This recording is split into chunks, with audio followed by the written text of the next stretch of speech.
Hello, people.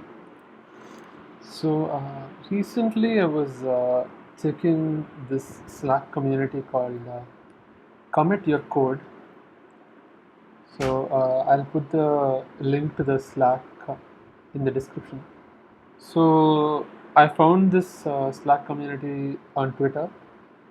So, this person, this person posted it on Twitter. So, Danny Thompson. Apparently it's just the usual community of developers, and I was just curious. I wanted to see what's going on, so I just joined. And I noticed that some people ask for help sometimes over here. Recently, this person asked help in coding questions. There's a channel called Coding Questions. I'm not sure if I'm pronouncing it right. So Ayobami here asked for help over here. So it was a JavaScript code. So he was looking for the answer to a problem that he had regards to index of function giving some unintended value, which is -1. Instead, he expected a proper value when finding the index of an element in a list. I was trying to understand the code. So it's a front-end app. It's a web app. So if you notice, this is a part of his front-end UI. So this looks like some kind of list of tags or something. Actually, it's a list. It's a filter list. So where you type some keywords for your filter. So and he has some array for it and all that. So I asked him to show some code, and some people also tried help. And he actually gave me some code, and he finally told me that he can share the repo. And when I read the code, I could understand to some extent. I noticed that he's actually, pushing elements into the array, into the JavaScript array. So these elements were actually strings, and not some normal string. It's a HTML string. So why am I telling you all this? So actually, I was simply roaming around this Slack community, and I thought I could probably help some people, and I just jumped into this thing, and I wanted to share what I learned from jumping into solving someone's problem. So I was looking at this code, and yeah, I tried to understand what this person was doing. So and they shared the repo. When I asked them, "Can you share the repo so that I can fiddle with the code and understand?" So this is their website. So this is how it looks like. So you click some tag over here, but you can actually click this multiple times. Yeah, you can click front end multiple times, and you can see multiple front end. And when you try to close this, it doesn't go away when you click the X. The clear is also not helping, but I think it's a work in progress. So the question this person had was, why is the index of this line basically? Why is this call of index of always giving me -1? Okay, and they were pushing strings into the array and checking for that string in the array, and they wanted to know what's going on over here. So this person said, "Hey, it's not just working. Can you help?" And that's what happened. Like I was checking the code and trying to understand what's going on. So after I got the repo, so this was the repo. I was going to fiddle with the code and understand, okay, what's going wrong. So this is front-end code, and I've not done much, debugging with front-end code. So this is what actually debugging is. I mean, there is some weird thing going on in your application, and you're trying to understand why it's happening, because that's not what you're expecting. You puts so in this case it's putting some elements into the array and then looking for the element in the array using index of. So I got the repo, I cloned it in my local, and I opened the code using VS Code, uh, and I started checking a bit of the code, um, and I only checked the part of the code that he mentioned. I didn't check the whole thing. So the part of the code that he mentioned was this, and he was saying, why is this index of not working? I mean, it's always giving -1 instead of some proper index value that he wanted. So, and -1 in this case means in this filter list array, it's not able to find the index of the element that it was given. So, index of finds the index of the element given to an array. So, if it says the value is -1, it means it was not able to find the index. It was not able to find the element itself, which means the search gave the result that no, the element does not exist in the array, but actually it exists. So we want to understand what happened. So I went on and tried to understand how can I debug this. So this is a static application. So the first thing that I did was I used serve command, and I served this at localhost 5000. Okay, localhost 5000. And I was able to see the code. So in his case, he hosted it using GitHub pages, so you can see his username and all that. So I'm guessing that's fine. Yeah, I'm on Spark. So I was running this. So the thing that I could have done is I could have used the debugger over here in the browser developer tools, dev tools. So as you can see, the JavaScript code is here. I could keep breakpoints. Let me see. Add breakpoint. It's not allowing me to add breakpoints. Okay. Oh, I can add breakpoint anywhere I want. Okay. Let's just reload something. Yeah. Okay, so I need to actually add a breakpoint over here. So I could do that, yeah, and I can see what's going wrong. But instead, what I did was, so I noticed in this, thing called front end masters.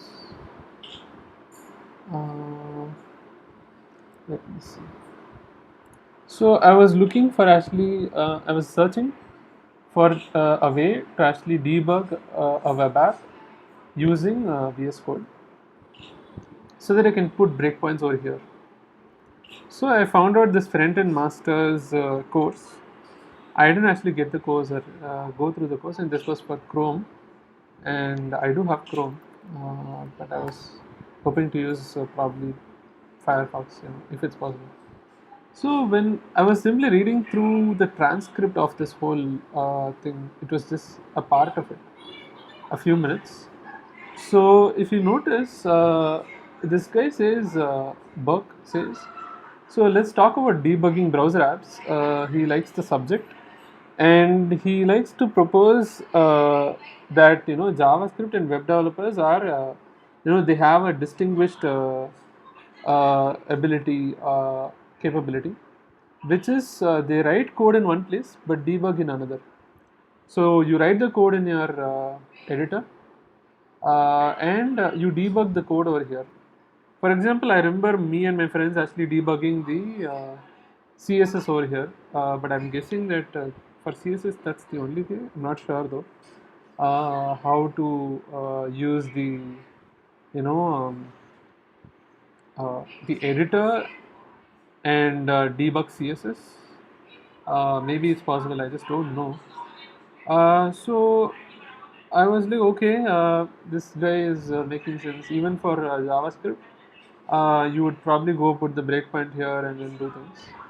So he was saying how we write in one place, which is the editor, text editor or something, and we debug in another, which is the browser. So that did seem weird actually.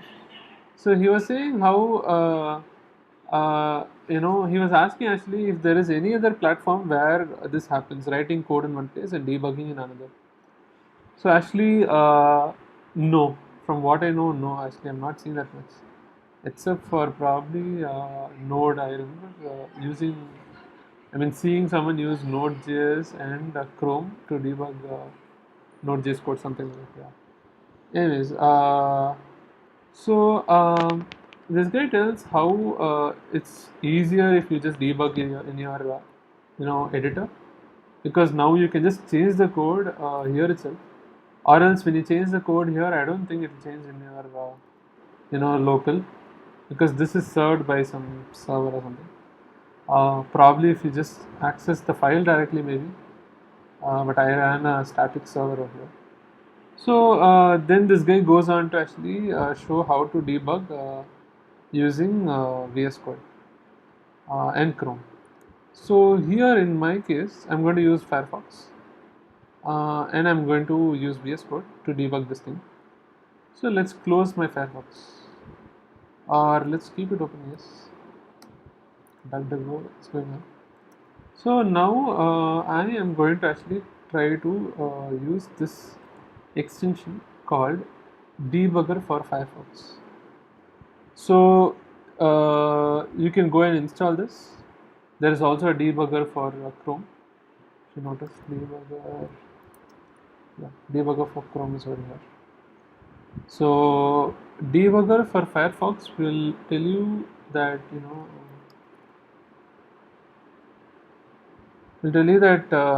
this is to help you debug your web applications or browser extension. Oh, I didn't know that. Okay, browser extensions too in Firefox, and it's a VS Code extension, yeah, and it's telling the same thing over here. And it tells about the supported features, which is pause breakpoints, including advanced conditional and inline modes and whatnot.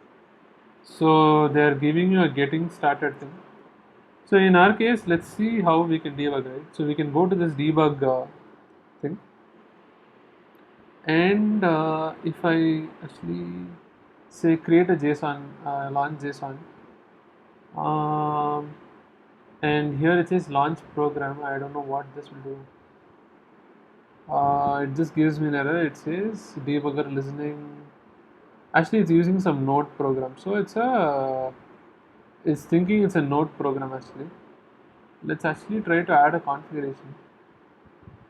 So here you can see Firefox and Node.js and whatnot being mentioned over here. So let me actually get rid of this debugger. Actually, I'll just get rid of it and run and debug it. Doesn't run anything. Okay, it actually automatically assumes it's a Node code. I'm just going to remove this and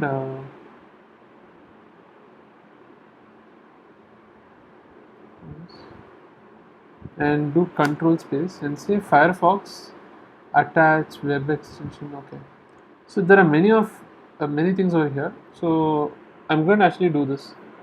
So I'm going to use Firefox launch file. So this will actually open up your index.html as a normal file.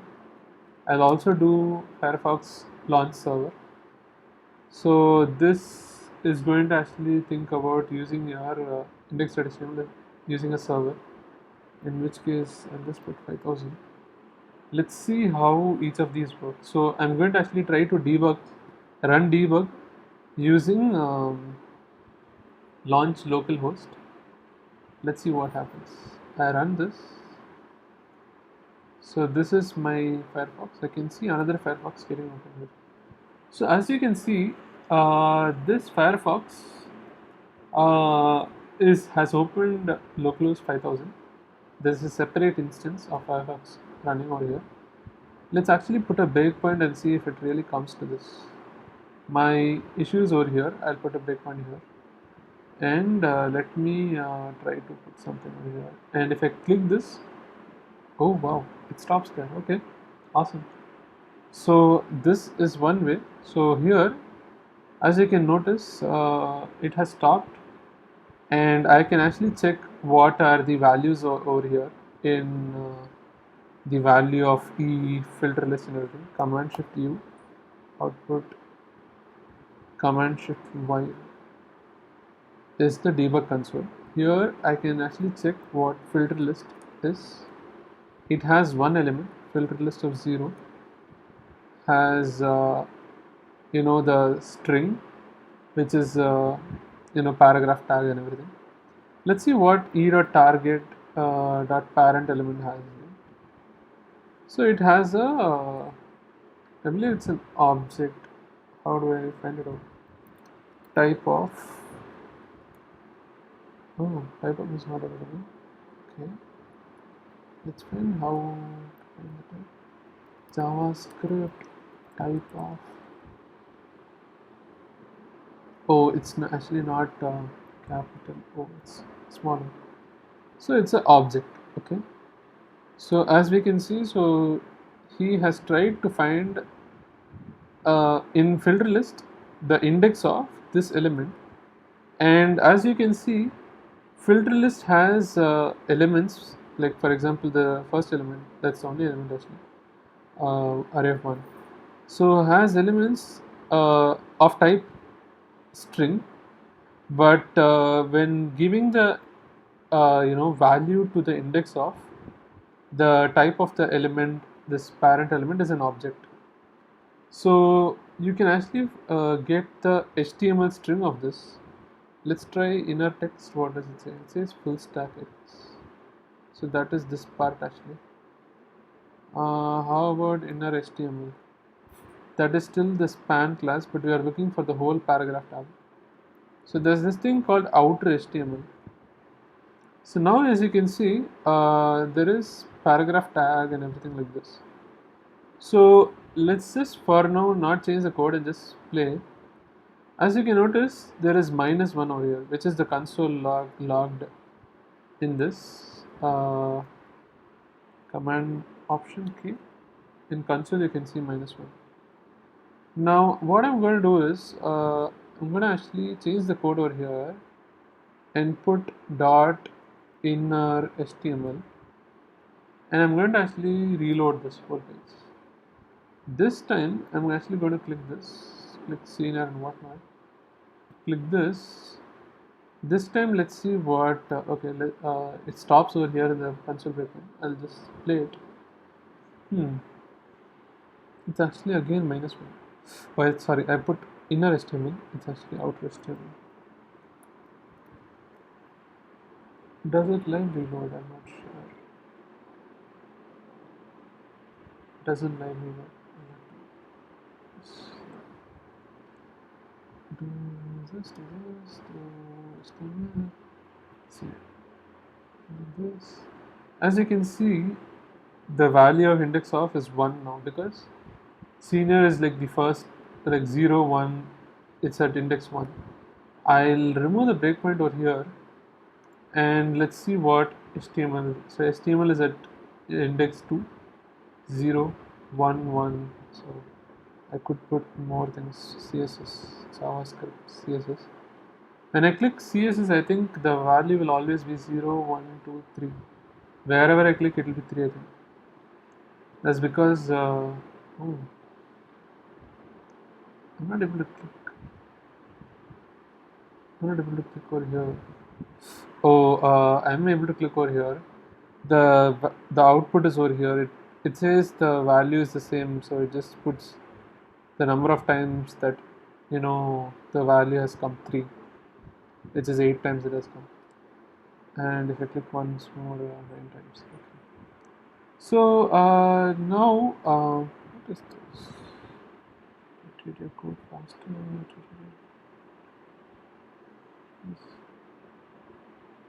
Okay. So as you can see, I tried to debug the code using VS Code, and I can stop this debug, and I can actually also use launch index.html. So I can actually stop this instance, and launch again. If you notice, there is another Firefox that has come. This time it has opened as a normal file using file protocol. instead of HTTP using a server. So you can debug using this also if it's a static simple website. So that was what I did. And actually you could ask me why choose why debug like this, why can't you just go ahead and use console logs and all that. So as in keep putting console log and keep running it and checking what are the values of this. So at some point it becomes cumbersome. I even actually found a meme in our company regarding this. So let me find that. So I noted it down in my learning log. I think it was yesterday or day first day. Yeah, this one. So when it comes to debugging, right? So this is a meme to talk about debugging and what works usually and what doesn't. So like as in what is effective. In this case, they talk about what is effective, like how effective it is, and how often we try it, right? So if you can notice on the how often we try it, there are a lot of things. For example, run the same code again and again and hoping it will magically work this time. I mean, usually if it's a proper issue and not some flaky issue, I think this wouldn't work. If it's a flaky issue, sometimes it will work, sometimes it will not work, but still you'll not be able to understand why the flaky issue occurs. The other thing is checking the first page of Google results and then using the console log or print here and everything. Checking the fifth page of Google, which is very rare, that's why it's a bit behind on how often we try it. In between, you can see there is read the docs. But if you notice about the effectiveness, so this is how often we try it. So in effectiveness, running the same code again and again and hoping it will magically work is actually the least effective, very less effective, and that's something that we try a lot. So that's really not recommended. And the same thing for print here, like it's not really effective, but we try it quite often. But if you notice, if you Google, probably it's a bit more effective, uh, and you do try it often, yes. But if you are looking at the fifth page of a Google result, you don't really do that often, yes. But if you do that, but it's still not going to be very effective, is what this meme is trying to tell. And I'm not sure if you've heard of rubber duck programming. So this is a method of programming where you have some sort of a rubber duck toy or some other toy to which you talk, you try to explain it, and then you try to explain your problem, and then while explaining the problem, you probably get an idea about why that problem is occurring. For example, here they clearly say, so this is a method of debugging code, rubber duck debugging. Sorry, it's not programming. Sorry. The name is a reference to a story in the book The Pragmatic Programmer, in which a programmer would carry around a rubber duck and debug their code by forcing themselves to explain it line by line to the duck.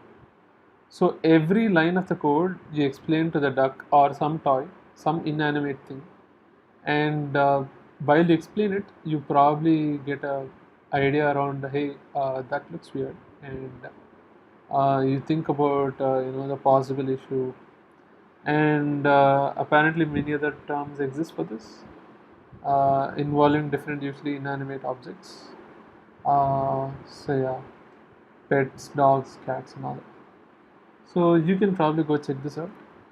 So you can actually do that talking to a rubber duck, but again, yeah, how often do you try it?